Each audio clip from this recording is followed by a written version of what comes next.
Question हमने किए हैं। चलिए आज ओजोन लेयर से ये टॉप 30 प्रश्न कर रहे हैं और सारे प्रैक्टिस पेपर जरूर अटेंड कीजिएगा। चलिए शुरुआत करते हैं। पहला प्रश्न है, हवाई जहाज प्राय किस परत में उड़ती है? तो जो हवाई जहाज होती है वह समताप मंडल पर उड़ती है। जी हाँ, ये ध्यान दीजिएगा, हवाई जहाज जो उड़ती हैं वो किस मंडल पर? समताप मंडल पर उड़ती हैं। और दूसरा प्रश्न है, समान वायु दाब पाया जाता है। ठीक है, तो समान वायु दाब जो होता है वह कहाँ पर पाया जाता है? सभी जानते होंगे, सागर तल पर। जी हाँ, समान वायु दाब जो पाया जाता है वह सागर तल पर पाया जाता है। नोट कर लीजिएगा, प्रत्येक एक क्वेश्चन इंपॉर्टेंट है। टेलीग्राम से जुड़ जाइए। आपके इंस्टाग्राम पर जरूर आपने जायसवाल सर को, अपने TT family Jaiswal coaching centre को फॉलो नहीं किया है, जायसवाल सर से डायरेक्टली मैसेज कीजिए, बातें कीजिए, तो इंस्टाग्राम पे जरूर फॉलो कर लीजिएगा, लिंक दे दी गई है। ठीक है, चलिए, तो समान वायु दाब सभी लोग जानते हैं, सागर तल की हम बात कर ही चुके हैं। एंड समुद्र तल पर जो है औसत वायु दाब कितना होता है? जी हाँ, समुद्र तल पर औसत वायु दाब कितना होता है? तो आपका जवाब होना चाहिए, ठीक है, कितना? सभी लोग बताइए। 1013.25 मिलीबार। मिलीबार एक होता है जिसे हमें एक, जैसे गणित में 3 के बाद डाट लग जाता है ऊपर, कहते हैं ना 3 बार, इसी प्रकार जो है आपके विज्ञान साइंस में जो है या ईवीएस में समुद्र तल पर औसत जो वायु दाब होता है वह 1013.25 मिलीबार के बराबर होता है। एंड शांत पेटी जो है किस रेखा के दोनों ओर पाई जाती है? जी हाँ, शांत पेटी है और किस रेखा की ये दोनों ओर पाई जाती है? तो वह है भूमध्य रेखा। जी हाँ, नोट कर लीजिएगा, भूमध्य रेखा के दोनों जो है शांत पेटी जो है भूमध्य रेखा के दोनों ओर पे पाई जाती है। वह रेखा कौन है? भूमध्य रेखा है। ये भी प्रश्न आ सकता है कि भूमध्य रेखा के दोनों ओर कौन सी पेटी पाई जाती? सांड पेटी या आपकी लाल पेटी, पीली पेटी, ठीक है, किसी प्रकार से दे दिया जा सकता है। तो शांत पेटी भूमध्य रेखा के दोनों ओर पाई जाती है। एंड अगला प्रश्न है, वायुमंडल के किस परत से पृथ्वी के द्वारा भेजी गई रेडियो तरंगे वापस पृथ्वी पर ही लौट आती है? जी हाँ, वायुमंडल की एक ऐसी परत है साथियों, शिक्षक बंधुओं, कि पृथ्वी के द्वारा भेजी गई रेडियो तरंगे वापस पृथ्वी पर ही लौट आती है, वह परत है आयन मंडल। जी हाँ, वायुमंडल की आयन मंडल जो परत है, पृथ्वी द्वारा जो भेजी गई रेडियो तरंगे होती वहां से वापस आ जाती, वह है आपका आयन मंडल। एंड अगला प्रश्न है, सारे देखिए इस सन की बात करेंगे, जो महत्वपूर्ण तिथियां हैं आपके ओजोन लेयर संबंधित पूरा कंक्लूजन तैयार किया गया है। ये आपके 15 से मिनट जो है बहुत ही इंपॉर्टेंट है। तो वायुमंडल का सर्वाधिक तत्व क्या होता है? सभी जानते हैं, जल वाष्प होता है। जी हाँ, वायुमंडल का सर्वाधिक तत्व जल वाष्प होता है। एंड वायु दाब प्राय सर्वाधिक होता है जब वायु में क्या होता है? तो वायु दाब जब सर्वाधिक कब होता है? जब वायु किस प्रकार की होती है? तो ठंडी तथा शुष्क होती है। जी हाँ, जब वायु दाब जो है सर्वाधिक तब होता है जब वायु किस प्रकार होती है? ठंडी या शुष्क होती है, तो वायु दाब सर्वाधिक होता है। अगला प्रश्न है, वायु दाब या वायु दबाव में अचानक आने वाली कमी में से किसका सूचक होता है? तो अगर मान लीजिए कोई वायु दबाव में अचानक अगर कमी आ रही है तो ये सूचक होता है तूफानी मौसम का। जी हाँ, अगर वायु दबाव में सोच लिए अचानक कुछ भी अगर कमी आ रहा है, परिवर्तन आ रहा है, मतलब तूफानी मौसम का संकेत होता है। वातावरण में सबसे ज़्यादा ओजोन का संकेंद्रण कहाँ पर है? तो समताप मंडल पर। जी हाँ, वातावरण में जो है सबसे ज़्यादा ओजोन का संकेंद्रण कहाँ पर है? आपके समताप मंडल पर है। एंड 10वां प्रश्न है साथियों कि वर्ष 2005 में ओजोन परत में बन रहे सुराख का आकार कितना हो चुका था? जी हाँ, वर्ष 2005 में जो ओजोन परत पर बन रहा एक सुराख है जिसे हम ओजोन लेयर पर छिद्र की बात करते हैं, तो वह 2005 तक जो है कितना हो चुका था? तो 10 दिसंबर 2005 में ओजोन छिद्र का आकार लगभग 38.61 लाख वर्ग मील हो चुका था। आप सोच सकते हैं कितना बड़ा छिद्र हो चुका है। ठीक है, तो ये ध्यान दीजिएगा कि कब हुआ था छिद्र, कब देखा गया, लास्ट बार कब देखा गया? तो ये भी प्रश्न आ सकता है कि लास्ट बार जो ओजोन परत में जो है छिद्र या सुराख का आकार कब देखा गया था? तो 10 दिसंबर 2005 को, और लगभग आकार 38.61 लाख वर्ग मील हो चुका था। एंड अगला प्रश्न है, मेघ गर्जन वायुमंडल की किस परत पर होता है? ये नॉर्मल तौर पर प्रश्न है जो सीटेट यूपी टेट में पूछे जाते हैं, ईबीएस का प्रश्न है। तो मेघ गर्जन वायुमंडल के किस परत में होता है? तो क्षोभमंडल में होता है। देखिए, आप एक नेगेटिव पक्ष की बात कर रहा हूँ कि अगर आप लोग सोचते होंगे कि इतना टफ पेपर आ रहा है, देखिए सरल भी आते तो मैं कहता हूँ अगर आप 130 क्वेश्चन लेकर आए हैं, ठीक है, 130 क्वेश्चन सभी के आ रहे हैं। अब सिलेक्शन देखिए, वैकेंसी कितनी है? 10-12 की समथिंग है लगभग। अब 10-12 में कितने फार्म है? 14 लाख ही 13-14 लाख के फार्म आप ठीक है आसपास हैं। एमपी पुलिस से ज़्यादा है। एमपी पुलिस में 12 आए थे और इसमें जो सेकंड बार फिर से लगभग 2.5-3 लाख फिर से फॉर्म अप्लाई हुई हैं। तो लगभग कह सकते हैं कि ठीक है 10 लाख प्लस ही कह सकते हैं। तो इतने लोग जब करेंगे तो फिर आप सोचिए सिलेक्शन कहाँ गए? फिर वहाँ पे 140 चाहिए था, फिर आप बोलेंगे यार हमारे तो 130 ही रह गए, 140 में सिलेक्शन मिल रहा है। ठीक है, तो कहीं ना एक लेवल के तरह है, कंपटीशन के तौर पर सारे क्वेश्चन अच्छे हैं। किसी का जो अपनी सोच समझ में करते हैं, किसी का अच्छा जाता है, किसी का नहीं जाता, या कह सकते हैं सीधी साधारण सी बात, किसी का तुक्का सही हो जाता है, किसी का तुक्का सही नहीं होता है। ठीक है, तो ये चीज़ें हैं। बाकी किस्मत पे ठीक है ज़्यादा कर्म पर फोकस कीजिए। किस्मत जो होता है 1-2% ही होता है। मेघ गर्जन वायुमंडल की किस परत में होता है? तो क्षोभ मंडल पर होता है, सभी जानते होंगे। एंड अगला प्रश्न है, पृथ्वी के वायुमंडल का कितना प्रतिशत भाग 29 किलोमीटर की ऊंचाई तक पाया जाता है? जी हाँ, पृथ्वी तक के वायुमंडल का कितना प्रतिशत भाग जो है? 97% भाग। जी हाँ, पृथ्वी का 97% वायुमंडल का जो हिस्सा है लगभग 29 किलोमीटर तक ऊंचाई तक ही पाया जाता है, 97%। इसके बाद फिर आप समझ सकते हैं। पृथ्वी के ऊपर मौजूद वायुमंडल परतों की संख्या कितनी है? तो 5 परतें हैं। अगर आप बताइए, नाम भी कमेंट बॉक्स में बता दिया जाएगा। जी हाँ, पृथ्वी के ऊपर मौजूद वायुमंडल की परतों का नाम बताइए। 5 परतें आपको पता होना चाहिए, इनका डिटेल, इनका डिफिनेशन पूरा पढ़ लीजिएगा। ग्लोब पर दाब कटिबंधों की संख्या कितनी है? तो ग्लोब पर जो दाब कटिबंध है उनकी संख्या टोटल 7 संख्या है। जी हाँ, क्षोभ मंडल की धरातल से ऊंचाई तक लगभग कितनी होगी? तो क्षोभ मंडल से धरातल की ऊंचाई लगभग 14 से 18 किलोमीटर ऐसे मानी जाती है। तो 14 किलोमीटर यहाँ पे मान लीजिएगा। ठीक है, अब बाकी ऑप्शन के अकॉर्डिंग देख लीजिएगा। कौन सी गैस वायुमंडल में सर्वाधिक मात्रा में है? तो सभी जानते हैं नाइट्रोजन। ये आपके एमपीटेट वर्दी में पूछा गया प्रश्न है। ठीक है, लगभग 12 या 13 तारीख 14 तारीख को प्रश्न पर आया था। जी हाँ, 14 तारीख के पेपर पर यह आया था, मॉर्निंग पेपर पे शायद था। एंड अगला प्रश्न है, कौन सी ग्रीन हाउस प्रभाव के उत्तरदायी है? सभी लोग जानते हैं कार्बन डाइऑक्साइड। ये भी आ चुका है प्रश्न। एंड किस मौसम में ओजोन छिद्र सबसे बड़ा दिखाई देता है? वसंत ऋतु। ये क्वेश्चन संभावित प्रश्न है, पढ़ लीजिएगा। प्रश्न आ सकता है कि ओजोन क्षेत्र जो है सबसे बड़ा कब दिखाई देता है? वसंत ऋतु में, शरद ऋतु में, ग्रीष्म ऋतु में, ठीक है, किसी ऋतु में दे सकता है। तो वसंत ऋतु याद रखिएगा। जी हाँ, सबसे ओजोन छिद्र सबसे बड़ा दिखाई देता है वसंत ऋतु में। किस ऋतु में जो है क्षोभ मंडल की ऊंचाई में वृद्धि होती है? तो वह होती है ग्रीष्म ऋतु में। जी हाँ, ग्रीष्म ऋतु में क्षोभ मंडल में जो है वृद्धि, ऊंचाई में वृद्धि होती है। और ये कैसा होता है पूरा डिफिनेशन पढ़ लीजिएगा। एंड साथियों, अगला प्रश्न है, किस उपग्रह ने ओजोन छिद्र की उपस्थिति दर्ज की है? जी हाँ, ऐसा उपग्रह का नाम बताइए। अब देखिए, ये ओजोन लेयर से संबंधित भी है और ये कह सकते हैं कि अंतरिक्ष से संबंधित प्रश्न हो सकता है। तो दोनों चीजें हैं। तो किस उपग्रह ने जो है ओजोन छिद्र की उपस्थिति दर्ज कराई थी? वो उपग्रह आपका निम्बस 7 है। जी हाँ, निम्बस 7 उपग्रह सैटेलाइट है जो आपके ओजोन छिद्र की उपस्थिति दर्ज कराई थी। इन्होंने ये उपग्रह ने पता लगाया कि ओजोन पर छिद्र है, उपस्थिति दर्ज कराई थी, वह आपका निम्बस 7 है। ये नोट कर लीजिएगा।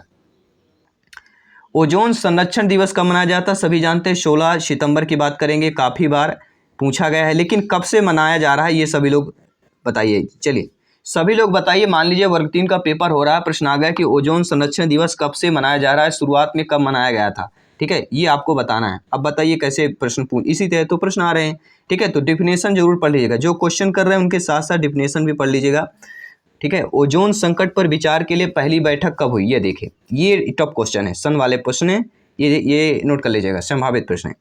तो ओजोन संकट पर विचार के लिए पहली बैठक जो है आपके सन 1985 में वियना पर हुई थी।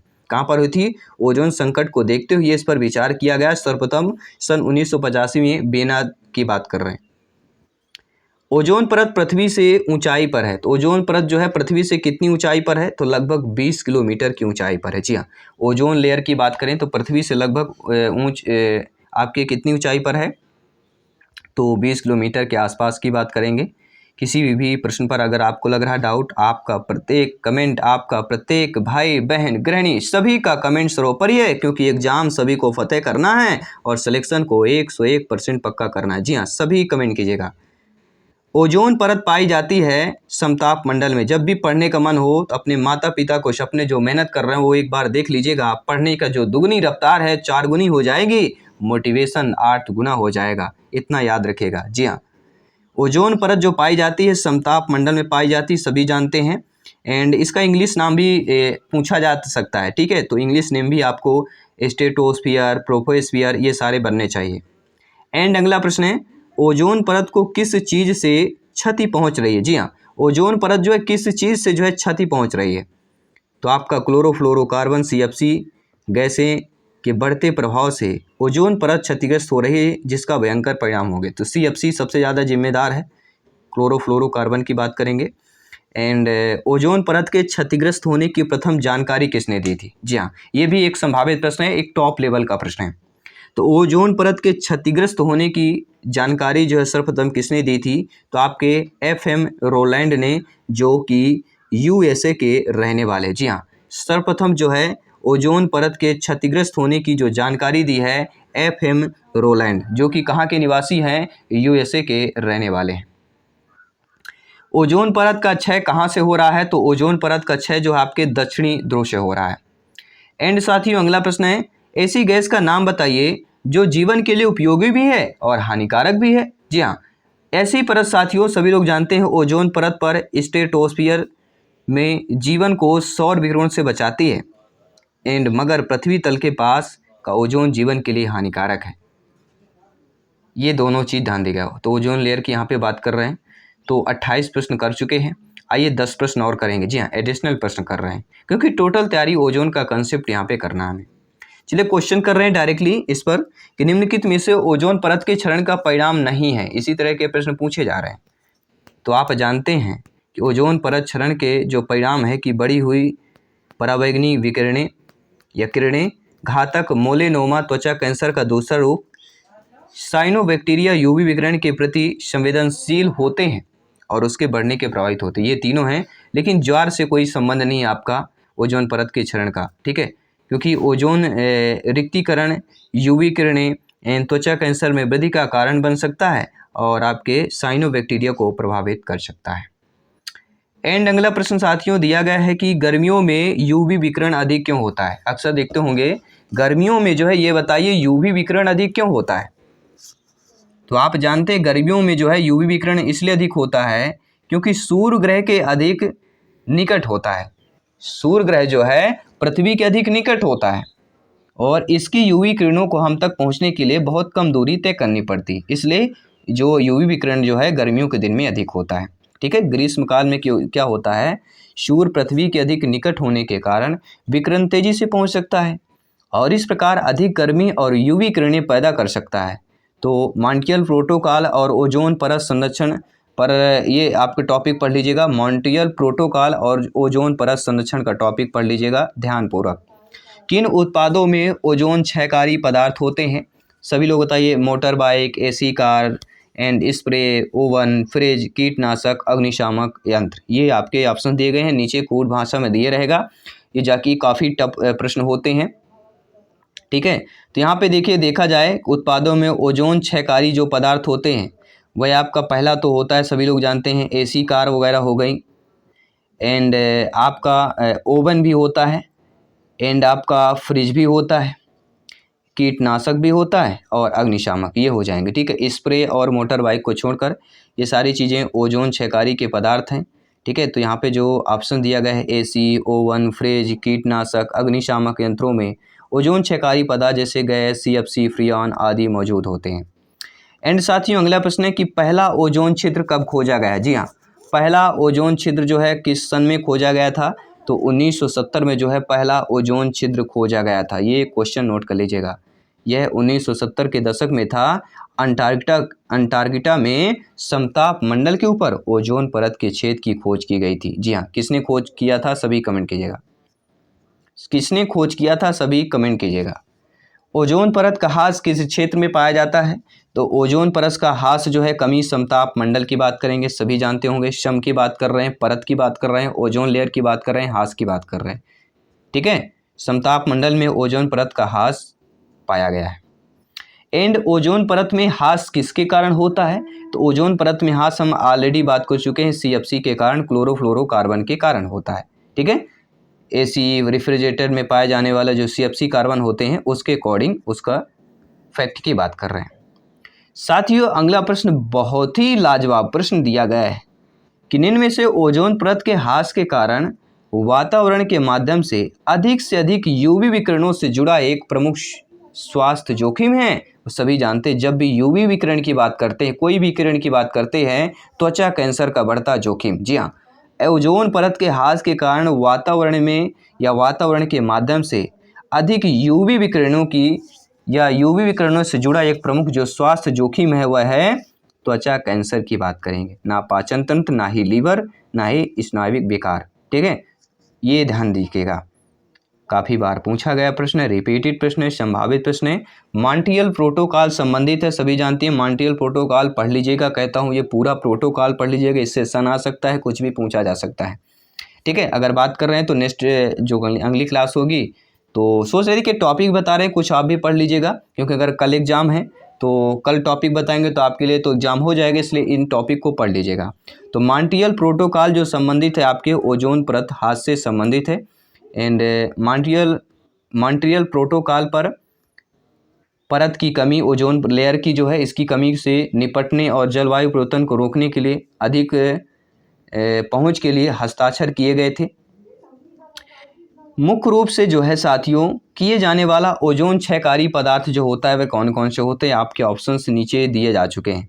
यहाँ पे जो ऑप्शन दिया गया है आपका कि शीतलन और प्रशीतन अनुप्रयोग और फोम उत्पादों के निर्माण में, तो ये चतुर्थ जो विकल्प दिया गया है शीतलन और प्रशीतन अनुप्रयोग और फोम उत्पादों के निर्माण में जो है मुख्य रूप से जो है क्षयकारी पदार्थ की बात करेंगे। ठीक है, एयर कंडीशनर, रेफ्रिजरेटर, कूलेंट में जो हैलोन और CFC होते हैं जो ओजोन परत को खराब कर देते हैं। ठीक है, आई होप आप लोग समझ गए होंगे। चलिए बात कर लेते हैं अगले प्रश्न की कि CFC अर्थात क्लोरोफ्लोरोकार्बन ग्रीन हाउस गैसें हैं जिनके कारण पिछली शताब्दी में वैश्विक तापमान में 3 डिग्री सेल्सियस की वृद्धि हुई है। वैश्विक तापमान पिछली शताब्दी की बात करें। रेफ्रिजरेटर में उपयोग होने वाले जो CFC का नाम है वह क्या है, तो वह है फ्रीन। जी हाँ, बहुत ही टॉप लेवल का प्रश्न है। वादा करता हूँ 90% जो है इस प्रश्न का जवाब नहीं दे पाएंगे, ये ध्यान दीजिएगा अगर आपको नहीं पता है फिर। ठीक है, लेकिन अब आप यहाँ पे 99% जवाब दे पाएंगे। जी हाँ, CFC ग्रीन हाउस गैसें जिनके कारण पिछली शताब्दी में वैश्विक तापमान में 3 डिग्री सेल्सियस की वृद्धि हुई है। और रेफ्रिजरेटर में उपयोग होने वाले CFC का जो नाम है वह है फ्रीन। ठीक है, रेफ्रिजरेटर में फ्रियान, जिसे हम फ्रियान के नाम से शॉर्ट रूप में फ्रीन बोलते हैं, और इसका पूरा नाम सभी जानते हैं, फ्रियान की बात